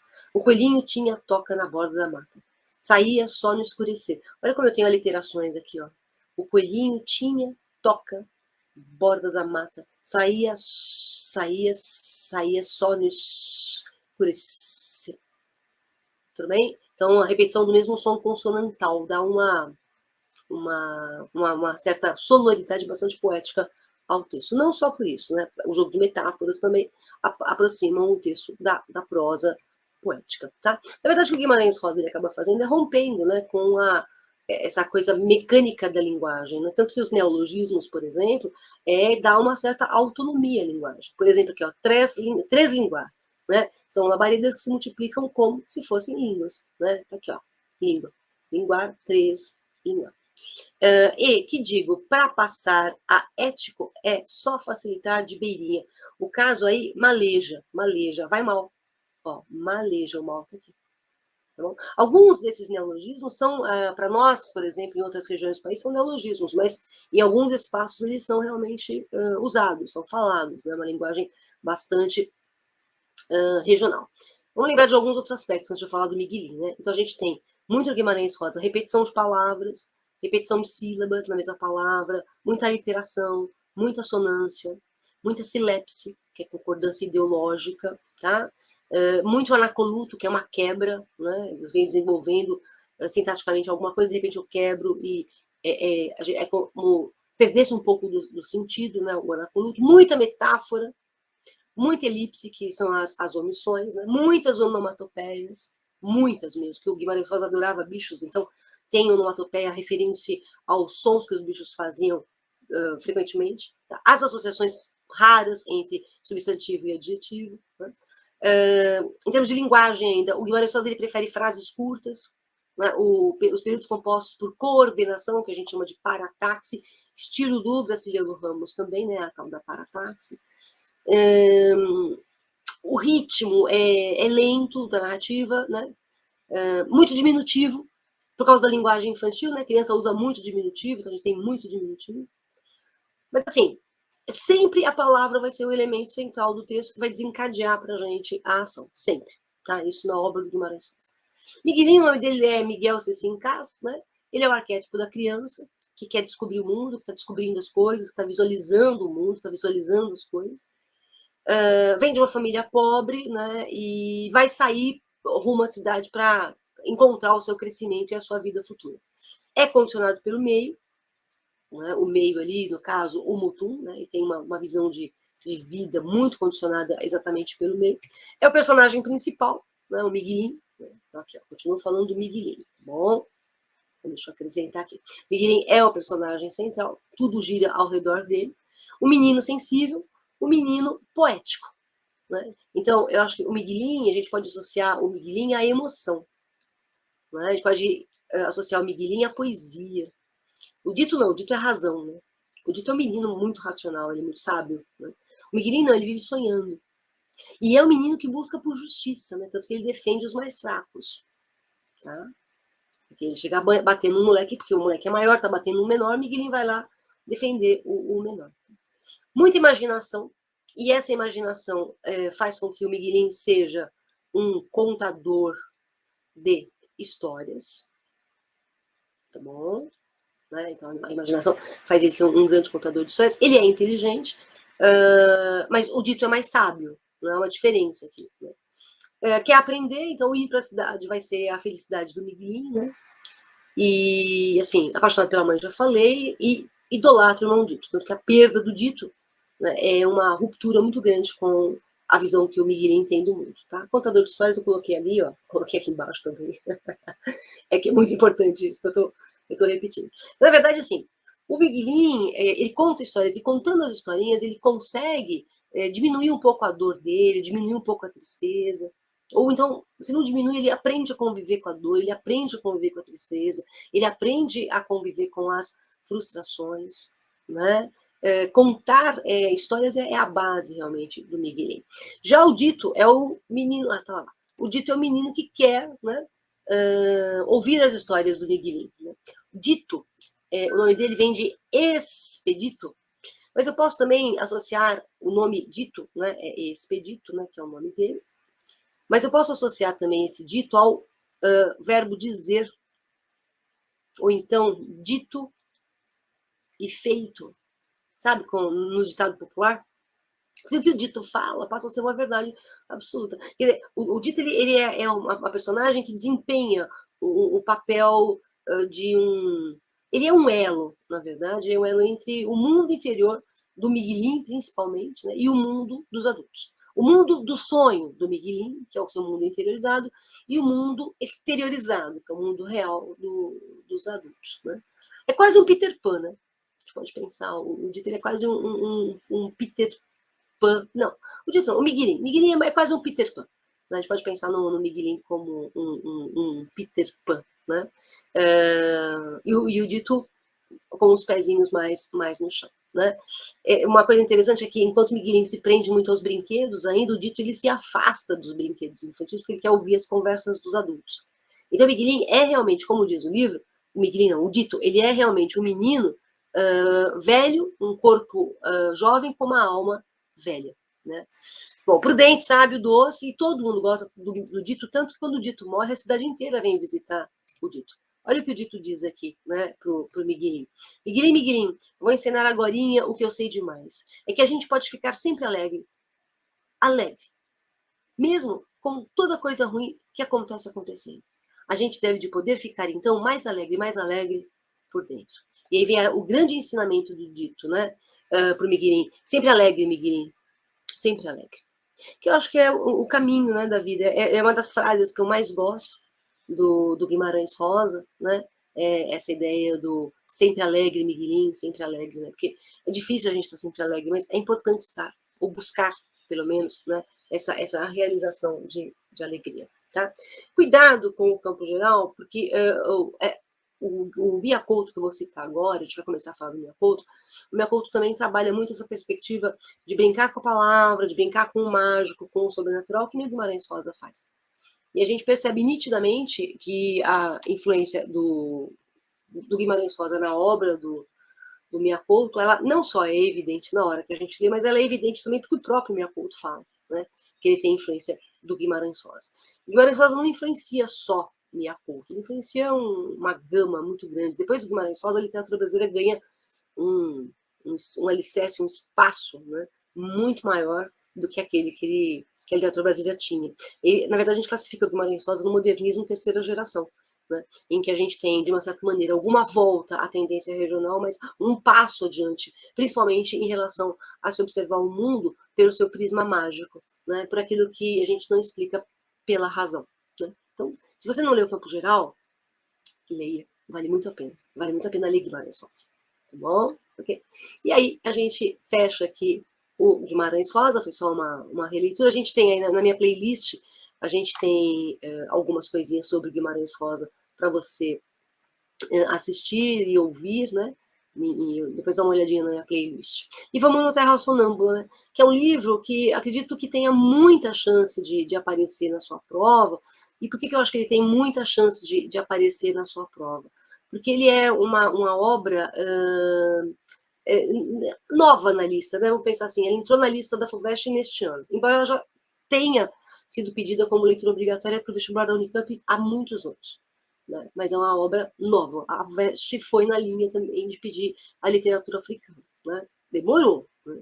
Começou lá com o Mayombe e agora está no Terra Sonâmbula, graças a Deus. Né? Porque a literatura africana, em língua portuguesa, que é a que nós temos um acesso com mais facilidade, ela é muito rica. E o Mia Couto é riquíssimo. Né? Mia Couto é um autor assim, que a gente acaba, na verdade, se encantando, né, o tempo todo. Bom, o livro Terra Sonâmbula em especial. Né? Repare que logo no título, né, vamos falar de títulos agora, né, logo no título a gente percebe que nós temos aqui os dois componentes, né, dois componentes principais do romance como um todo. Né? O primeiro componente é a terra e o segundo componente é o sonho. Tudo bem? Okay?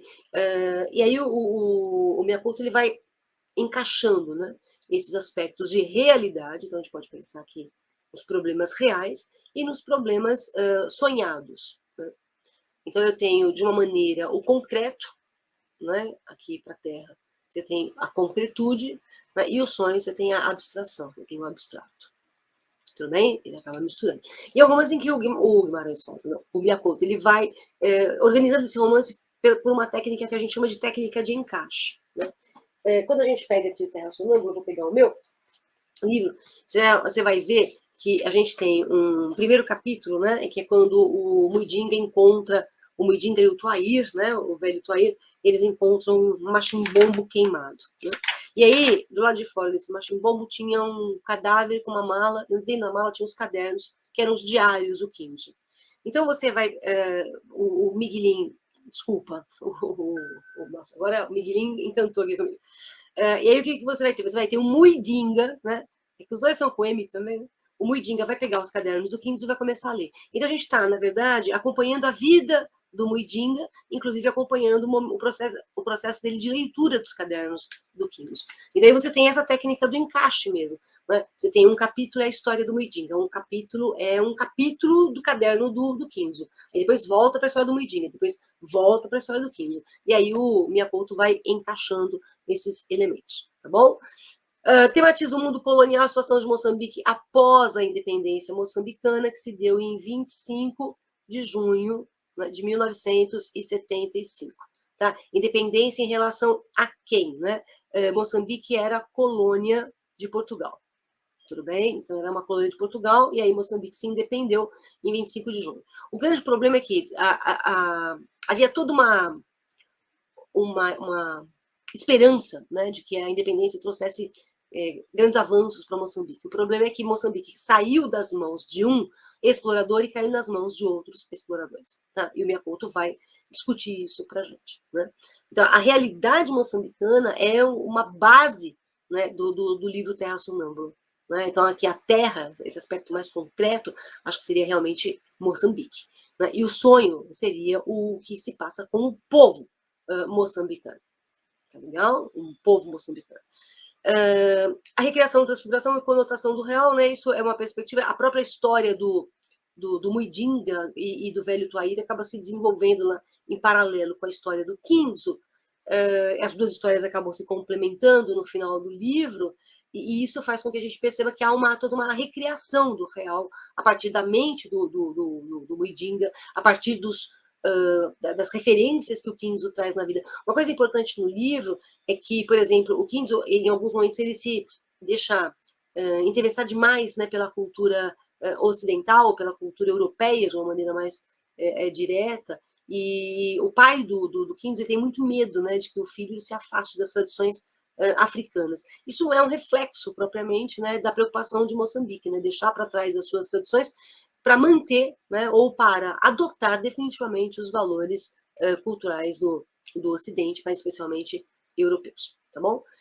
O Muidinga e o Kingos, eles estão, na verdade, atrás das suas raízes, atrás das suas origens, de uma certa forma. O Muidinga vai encontrar as suas raízes no final do livro, assim como o livro traz para a gente uma mentalidade de que Moçambique vai descobrir a sua identidade real, ou vai voltar à sua identidade original. Porque, olha, o Muidinga, ele comeu uma mandioca envenenada e ele esqueceu tudo. Então ele não sabe quem, ele quase morreu. E ele não sabe quem ele é. Então ele perdeu a sua identidade. Quando o Muidinga lê os cadernos do Kingos, ele descobre que ele é o Gaspar. Né? Então ele encontra a sua identidade. Vamos transferir isso para Moçambique. Moçambique perdeu a sua identidade quando foi colonizado por Portugal. E agora Moçambique precisa recuperar a sua identidade. Então, e aí o indício é exatamente de esperança de que Moçambique vá voltar às suas tradições, à sua identidade original, tá bom? Porque uma coisa muito curiosa, o Muidinga, ele descobre a sua origem a partir dos escritos de um homem que ele não sabe quem é, que não tem nem rosto. Porque quando o Muidinga e o Tuaíra encontram o Kingos, o morto, ele está com o rosto virado para a cara. Né? Desculpa, virado para a terra. Então ele nem sabe como é o rosto desse homem, que vai possibilitar ao Muidinga descobrir quem ele realmente é. Tá? Denúncia de racismos, né? A gente tem, por exemplo, o indiano, no livro, o indiano é vítima de racismo muito forte ali, né? A mulher, né? E a mulher na tradição africana, a gente sabe muito bem disso, e não só na tradição africana, ela é vista, né, de uma maneira muito preconceituosa. Você percebe isso nitidamente no livro Niket, da Paulina Chiziane, que também é moçambicana, mas Niket é a leitura obrigatória da Unicamp. Mas o Miyakoto está preocupado com esse status da mulher. A mulher que ousa, né, desobedecer às regras, ela é afastada da sociedade. É o que vai acontecer mais ou menos com a Farida no romance. Tá? Essa convivência, oposição, né, entre a tradição e a modernidade, eu já comentei com vocês, né, que a gente tem essa relação, né, a tradição de Moçambique, né, e a modernidade no valor ocidental, a modernidade pensando-se em tempos atuais, século XX, mas também pensando em toda aquela influência portuguesa, né, que acaba, de uma certa forma, fazendo com que as tradições moçambicanas quase desapareçam ou sejam condenadas, né, vistas como maldições, né? Então é proibido você retomar essa tradição moçambicana. E o Miyakoto vai defender, né, que haja uma reaproximação de Moçambique das suas tradições mais originais. Tá? Os moçambicanos marginalizados aqui é no sentido de que eles vivem à margem da sociedade, tá? Ok? Um marginal é aquele que vive à margem das regras da sociedade. Então, aqui nesse sentido, vai estar à margem da sociedade. Então, você vai ter as crianças, né, que estão em situação de carência total, as mulheres que não têm importância social, os velhos, que no passado eram figuras muito importantes, a sabedoria dos velhos, né, ela era levada em consideração. Nos tempos atuais do livro, lá, século XX, isso não interessa mais. Aliás, um velho, ele é visto como um estorvo para a sociedade. E se você nota, por exemplo, a tia Euzinha, ela está trabalhando no campo, e ela está trabalhando, ela já está velha, então ela não tem força, mas ela não quer que ninguém a ajude, porque se ela demonstrar aos demais que ela não tem mais força para trabalhar, ela vai ser excluída daquele campo. Então, ela precisa trabalhar para poder sobreviver.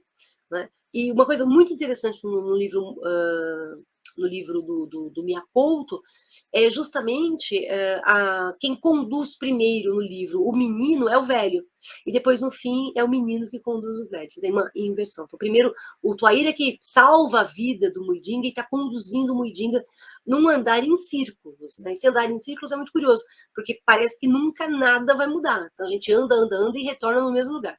Esse andar em círculos me lembra o livro Angústia, né? Porque é o tal do parafuso, né, do Luiz da Silva. Ele gira e não prende absolutamente nada. Mas no começo do Terra Sonâmbula é um velhinho que guia o menino. E no fim vai ser o menino que vai guiar o velhinho. Né? A gente vai ter esse valor diferente, tá? Contrário, para ser mais específica. Os temas, as crianças e os velhos, né? O velho é o passado, a criança é o futuro, tá certo?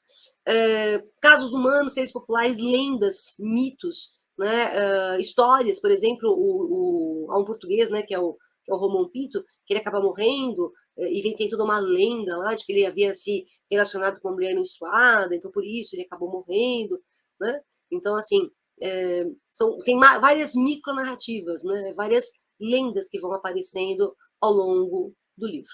Tá? Isso aqui é o idoso cuida do menino inicialmente, depois isso acaba se invertendo. Né? Vai ser justamente o menino que vai cuidar do idoso até o idoso morrer, e o menino vai ter que caminhar pelas próprias pernas, sozinho. Né? E lembra muito, a trajetória do Muidinga lembra muito a trajetória do Miguelin, porque as perdas, né, a morte de outras pessoas faz com que eles se tornem gente grande. Né? Não só isso. O Miguelin, na verdade, a grande metáfora dele se tornar gente grande é quando ele coloca os óculos, né? Porque o Miguelin é míope. Então, na hora que o Miguelin coloca os óculos, ele vê as coisas desembaçadas. Aliás, um detalhe, o Miguelin, ele fantasiava tudo 2 vezes. Por quê? Primeiro, ele é criança, e segundo, porque ele é míope. Então, quando ele enxergava, ele fantasiava, tá bom? Na hora que ele coloca os óculos, desembaça, ele vai ver o mundo real como ele verdadeiramente é. E aí ele vai para a cidade. Mas o Miguelin, ele tem uma série de perdas, né, de mortes. Essas mortes vão fazendo com que o Miguelin vá crescendo aos pouquinhos, de uma maneira bruta, mas aos poucos. E o Muidinga também, né, ele vai crescer definitivamente com a morte do velho Tuair, quando o Muidinga fica sozinho, tá? Totalmente sozinho. Tá bom? Muitos elementos fantásticos a gente chama de realismo fantástico. Tá? O que é o realismo fantástico? É a inserção de seres sobrenaturais e situações sobrenaturais dentro de uma situação real. Então, dentro do real, eu tenho o sobrenatural. Tá? Então, você tem, né, anões que voam, você tem árvores que falam, mãos que brotam do chão e coisas do tipo. Tá certo? Muita descrição de ambientes, muita descrição física do ambiente, da própria personagem, né? E o onírico é o sonho, né? Então eu tenho muitas descrições de sonhos. Há um sonho final do Kinzo, né? Há um sonho final do Kinzo, e que é praticamente uma revelação do Apocalipse que a gente tem ali, tá? Mia Couto, na linha do Guimarães Rosa, recria a oralidade, isso aqui fica bem evidente para a gente, né? Muita criatividade, então ele cria outras palavras, ele recria ditados populares, ele tem um ditado que ele fala assim: em terra de cego, quem tem um olho fica sem ele. De grão em grão, o papa se enche de galinhas.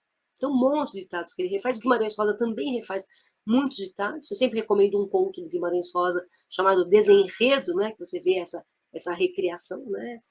Frequentemente aparecendo. Né? Tem alguém me perturbando. Né?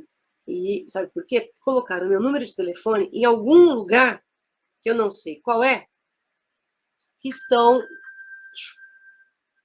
oferecendo. Desculpa, pessoal.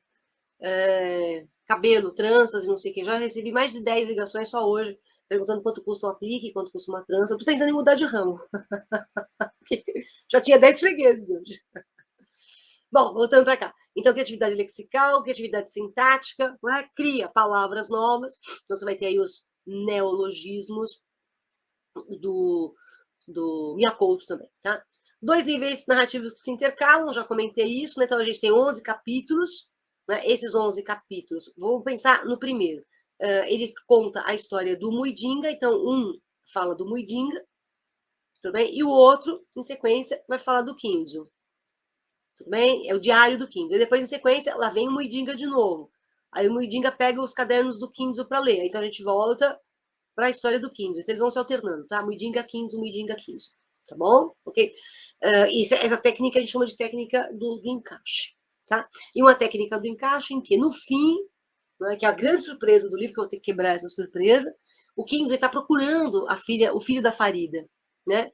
E no fim do livro, você descobre que o filho da Farida é o Muidinga. O Muidinga é o menino Gaspar, tá? Isso realmente é muito impressionante.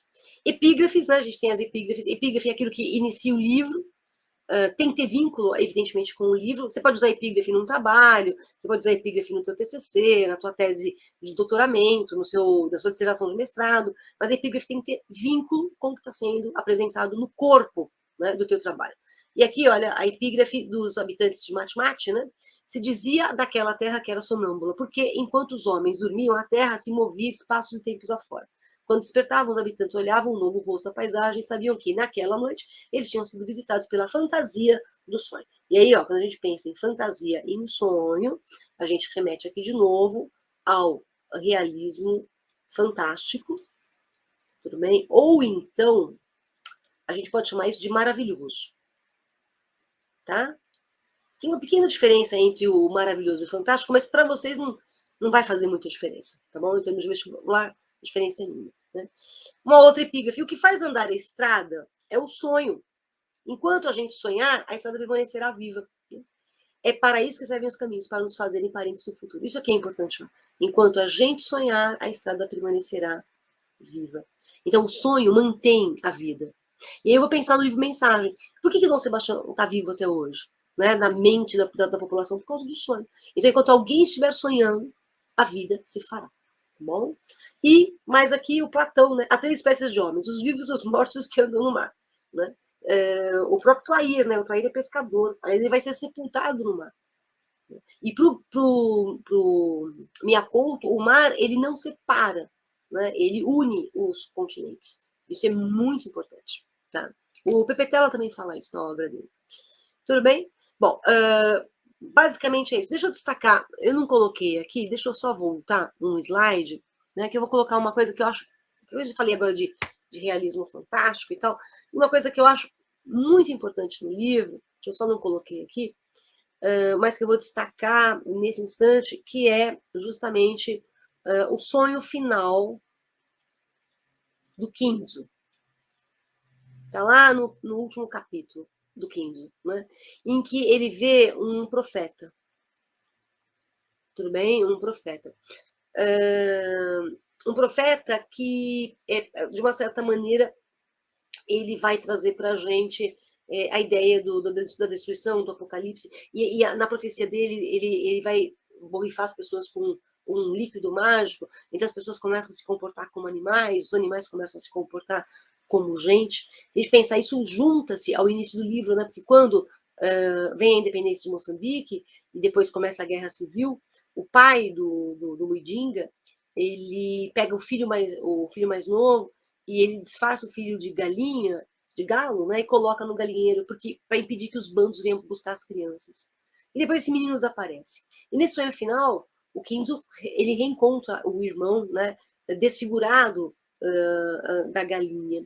Então, assim, nesse sonho, né, se a gente pensar no sonho, estou pensando no sonho do Kinzo, o espetáculo ao qual ele assiste é um espetáculo realmente inédito. É um adivinho, né, um profeta, um adivinho que vai proferir umas palavras muitas vezes são ininteligíveis, não dá para você entender, vai jogar um líquido nas pessoas, as pessoas vão entrar em convulsão, vão perder as dimensões humanas, como eu disse, vão se transformar em animais, e a fala, né, a palavra é o último aspecto que vai ser convertido. Então, acho que essa passagem, sonho final profetizador de um apocalipse, acho que ele é muito importante. Dá uma lidinha nesse último capítulo, se você puder. Tá? Ele é muito metafórico. Tá bom? Mas é um sonho, é um delírio. Claro, assim como aquele sonho que a gente tem no último capítulo do livro Angústia, que as coisas não têm nem pé nem cabeça, aqui mais ou menos essa mesma perspectiva, muito surreal, não é? Muito deformada pela perspectiva surreal, tá? Então, deixa eu só mudar aqui a minha tela, porque eu fiquei na frente do slide, né? Pronto, assim vocês conseguem ver o slide inteiro, né? Tá bem? Bom, o livro traz para a gente, eu acho que um dos grandes sentidos do livro é o sentido da esperança, né? Os tempos que virão podem até ser piores, serem dominados pela brutalidade, mas alguns sobreviverão. E sobreviverão aqueles que conseguirem, né? De acordo com o profeta, por exemplo, vão sobreviver aqueles que conseguirem. Isso é importante. Né? Segundo o profeta, vão sobreviver aqueles que conseguirem destruir o outro que é o mais fraco. Né? Então, essa destruição do mais fraco, né? Quase a seleção natural da espécie, lembra para a gente o Quincas Borba, né? A filosofia humanitas do Quincas Borba. Tá? Assim, é bem essa perspectiva de que a guerra vai ser inevitável e só os mais fortes vão sobreviver, né? Porque são A gente tem essa perspectiva. Uma outra coisa, só para fechar mesmo, muita denúncia de corrupção, a gente tem muita denúncia de corrupção. Tem o Romão Pinto, lá o português, ele corporifica a corrupção e a crueldade. O Estevão, ele também é uma corporificação disso. O Chetânio, a Sânia, o Antoninho, os milicianos, né? Todos eles são representações de corrupção, de crueldade e de autoritarismo. Tá? Então, toma um pouquinho de cuidado com isso. E eu acho que a mensagem principal do livro está realmente nas entrelinhas, né? Qual é a mensagem principal do livro? O sonho e a esperança. Né? Sonhe e tenha esperança. Né? Eu acho que é por aí que a gente consegue visualizar a beleza, né, do Miyako, e não só do Miyako, né? Hoje, os 3 livros, né, dão essa ideia para a gente de que vale a pena sonhar e vale a pena lutar por esse sonho. Né? Os 3 livros que eu tratei hoje. Eu vou fazer uma live dia 6, vou colocar, não, na verdade, dia 7. Dia 7, agora, terça-feira, sobre Terra Sonâmbula com o professor Igor, que é um super especialista sobre literatura africana. Se você não perderia, tá? Põe aí, curte o canal, por favor, eu agradeço. Ativa o sininho, porque assim que eu colocar no ar, a gente entrar no ar com a live sobre Terra Sonâmbula, você assiste junto com a gente. Depois ela vai ficar gravada para você assistir mais, tá bom? Se você quiser, ou se puder assistir em outro horário, você não perde a live, tá? Então, dia 7, hoje são 5, 6 da manhã, dia 7. Dia 7 a gente tem essa live sobre Terra Sonâmbula, tá? Por isso que eu também não tô destacando muito Terra Sonâmbula aqui, porque vai ter a live, a gente vai ter 1 hora ali, pelo menos, para falar sobre o livro do Miyako, tá? Então, se você, eu não perderia. Então, por favor, se puder, siga o canal, recomende para os amigos, eu agradeço imensamente, espero ter te ajudado. E ainda faltam 3 obras da lista, que vem no próximo vídeo. Devo estar postando o próximo vídeo lá para quinta-feira, tá bom? Quinta ou sexta. Bem vésperazinha da FUVEST mesmo, tá? E nesse vídeo ficou faltando o quê? Só o Drummond, tá bom? O Mensagem, né? Então, alguma poesia, o Mensagem e o 9 Noites, tá? A nossa revisão termina aí com a revisão sobre os 9 livros da FUVEST. Eu espero realmente ter te ajudado. Bom, se puder ajudar o canal a compartilhar com os amigos, agradeço imensamente. Te aguardo na parte 3 da revisão da FUVEST 2022 e 2023. Beijo a todos. Tchau, tchau.